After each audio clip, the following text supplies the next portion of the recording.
afternoon, students. Today we are going to discuss the topic about inheritance. So we'll get started from here. Inheritance is the concept in Java. This concept which helps to share the behaviors and the data between the two classes like a superclass and the subclass. It helps to share the behavior and the structures between the two classes. This helps to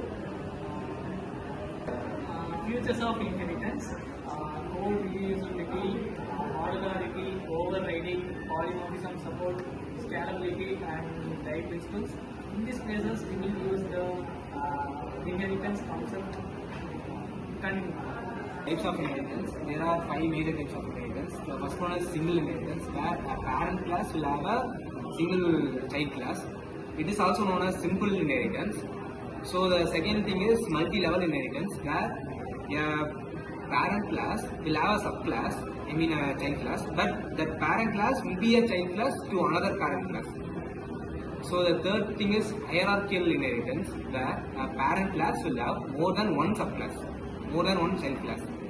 So the fourth thing is multiple inheritance. Java doesn't support multiple inheritance, so we implement this using implements keyword. So the fifth one is hybrid inheritance, where it combines more than one or two types of inheritance that I have spoken previously.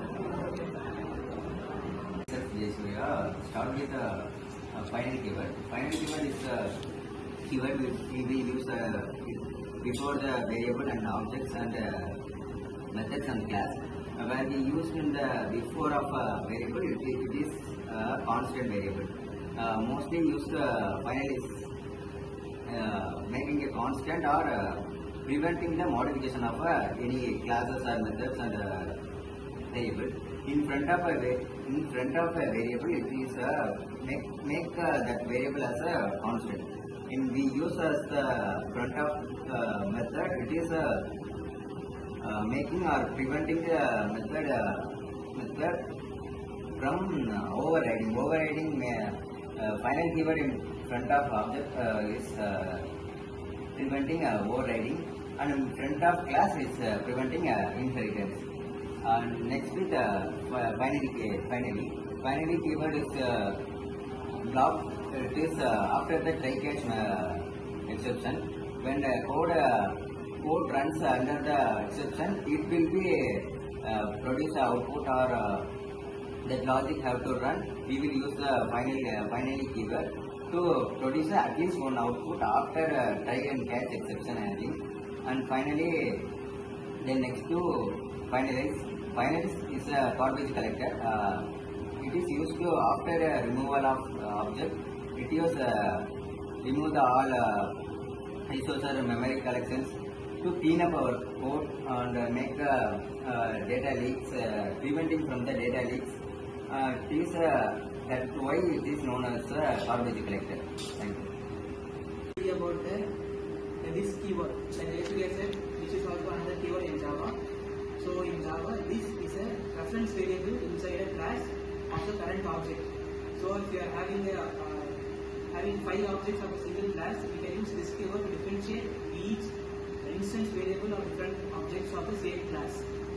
So for example, if you have a class car and there are 3 objects, one is Honda, another is Mitsubishi, another is Lamborghini. So if we use Honda.color is color red, we can change the instance variable of the specific object Honda to color red. So this same applies for the other instance variables like number of wheels or the height clearance of the vehicles, etc. So there are 2 types of variables, static and non-static. So static variables are the variables that are given inside the class itself but not inside the constructor. So the class variables which are static are used widely among all the objects, while the non-static are used by the single object for its own variables. Hello everyone, I'm going to talk about method overloading and overriding. These are 2 of the most important concepts in the polymorphism. Method overloading is used in the same class. When we have a class function, it can have same name, but it should have a different parameters. It can also produce different returns based on the functions extensibility. It can support many functions as long as it has the different parameters. And method overwriting is another function where it should depend on inheritance. Like it should depend from the parent class, and it can have its own thing. Like the default parent class will have some function and attributes, but this can override that function and produce its own thing as long as it is in the same parameters and return type.